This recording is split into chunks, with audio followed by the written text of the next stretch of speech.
Thank you for your interest in applying for an Illinois 4-H scholarship. We are excited to learn more about you, your accomplishments, and your 4-H experience. Before starting the application, you will want to read through the rules to make sure that you're eligible and that you are aware of all of the deadlines. To be eligible, you must be between the ages of 15 and 18, enrolled in 4-H during the 2019-2020 program year. You may apply in all categories that pertain to your 4-H projects and experience. However, you can only win one scholarship per year, and you can only win in each category once. The scholarship application is due November 1st. Along with the application, we will need 2 recommendation forms. The links to this will be at the end of this application. It is your responsibility to send it to whoever is recommending you. One of those must be a 4-H volunteer or extension employee, and the other can be someone of your choice within your community. However, they cannot be related to you. If you are named a scholarship winner, your county extension office will receive notification, as well as an email will be sent to you based on what you put on this application. So please make sure it is a current email that is checked regularly. Winners will receive a $1,000 scholarship provided by the Illinois 4-H Foundation and will be invited to the Illinois 4-H Celebrating Excellence Award Banquet. To receive the award, you will need to fill out a scholarship verification form and a thank you to our sponsors. These will be provided to you. Let's go ahead and take a look at this application. If you run into any issues or have questions, please contact your local extension office or myself, Katie Dutzman, at the Illinois State 4-H office. My email is pilcher3@illinois.edu. Again, that's pilcher, P-I-L-C-H-E-R 3@illinois.edu. So to start filling out the application, you're going to need your basic contact information. So you can go ahead and fill that out. At the bottom of that, it is going to ask you for your years of 4-H membership. So this is how long that you've been enrolled as a 4-H member or Cloverbud. It also is going to ask for a headshot. Please make sure this is appropriate for publication purposes. As much as we love photos of you with your projects and your selfies, but we do not need those at this time.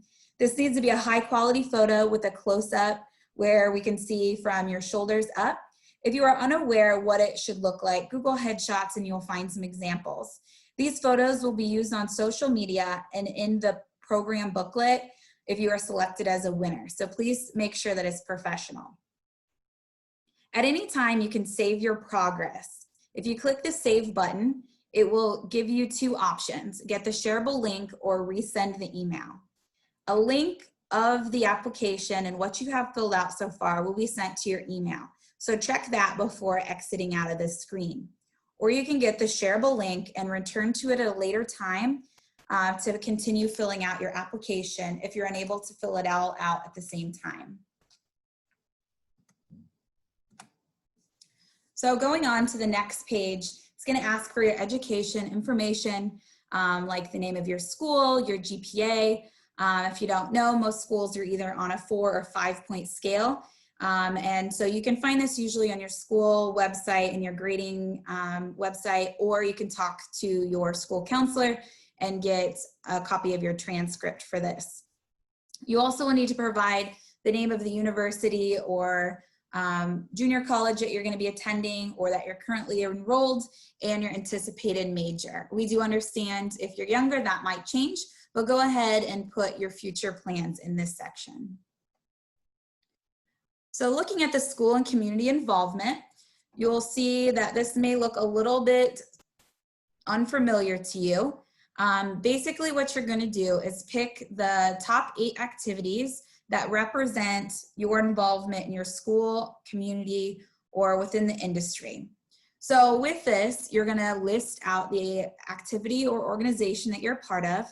Be cautious to use any unfamiliar abbreviations. So for example, instead of putting NHS, spell out National Honor Society.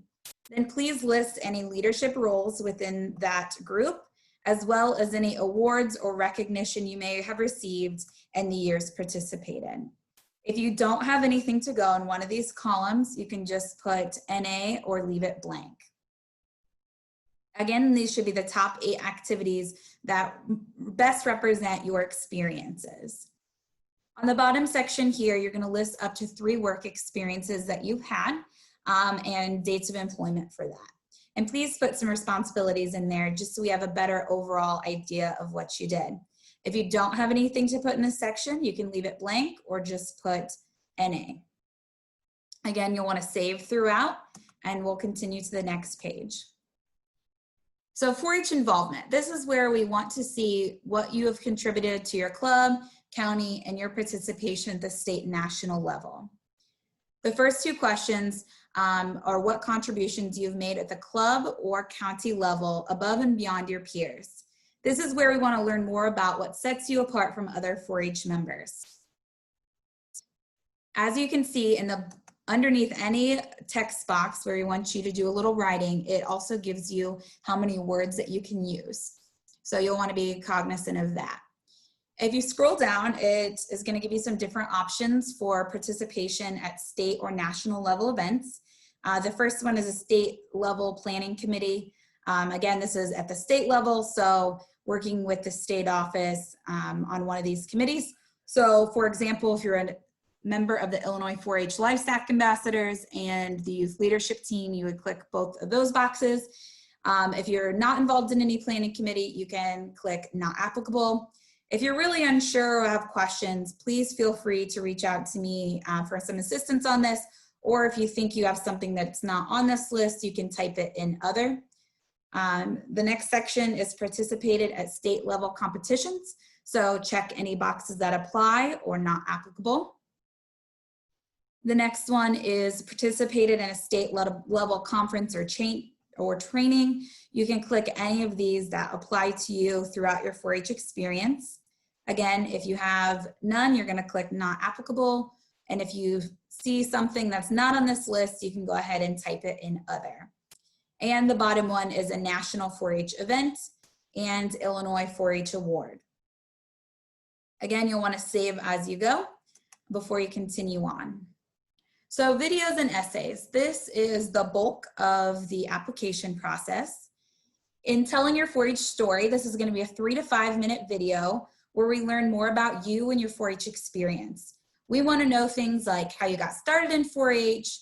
We want to know about your projects, activities you've been involved in, different leadership opportunities that you've taken, and what 4-H means to you. Anything that can show your 4-H experience. And we want to make sure that we can see you. So you may want to have somebody else videotaping this for you, or you can video yourself on your phone or computer and upload that video.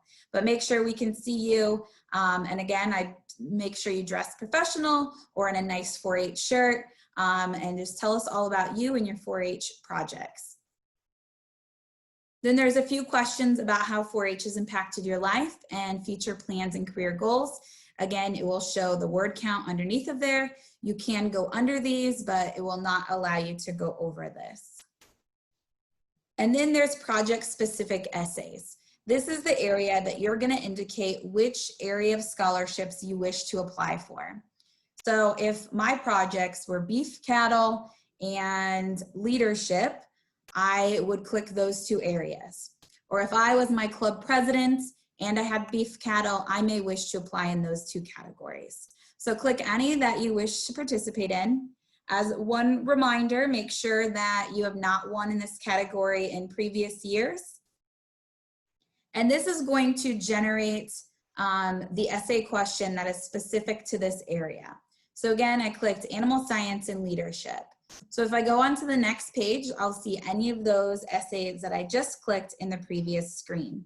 Each of those questions was developed by the state specialists within that area, and there'll be experts within that area judging this portion of the application.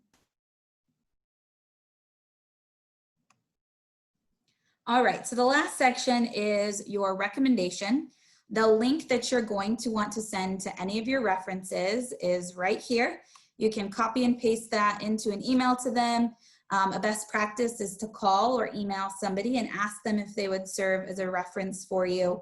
And then you'll want to make sure to follow up with them a little bit closer to the due date to make sure that they received it and ensure that they filled this out.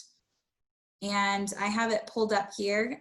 This is what the scholarship recommendation form looks like. It's short and sweet, and it looks very similar to your application, so it's within the same program. And my contact information is also listed on that, so if they have any questions or having any issues, they can feel free to reach out to me as well. So I'm gonna go back out to the recommendation form, and on here, again, a reminder, one of the recommendations needs to be a 4-H volunteer or University of Illinois Extension staff member, and the other one can be someone in your community of choice. So you'll go ahead and fill out their contact information. If in case there's any problems, then we know how to reach out to them if we're missing anything from them. All right, and then the last section, you're just gonna verify that everything on that you've provided is correct. So you're gonna sign off on that. The way to do that is to click and hold your mouse, or if you're on your tablet, you can just drag your finger across it, your name, and then the date that you are signing it. And then there is a preview answers button. So if you click that, you'll get to see your entire application in full and what will essentially be sent to us. So you're gonna wanna check that all of the information is correct. If you need to go back to make any edits, you can click back. You can also print this for your records, and when you're ready, you can go ahead and submit. So some tips for a successful scholarship. Make sure you read over the directions prior to applying. You want to watch all deadlines and ensure you are eligible prior to beginning. Again, for this application, it will be November 1st at midnight. You want to make sure you proofread. Ask a parent, friend, or teacher, or maybe your 4-H mentor to look over your application before submitting. Make sure all the information is correct and there aren't any spelling or grammatical errors. Make sure you highlight your experiences that pertain to the area you're applying in. Remember, we want to see you and your 4-H experience, and remember, this is a representation of you. Do not wait until the last minute. You may run into technical issues or realize you're missing a portion of it.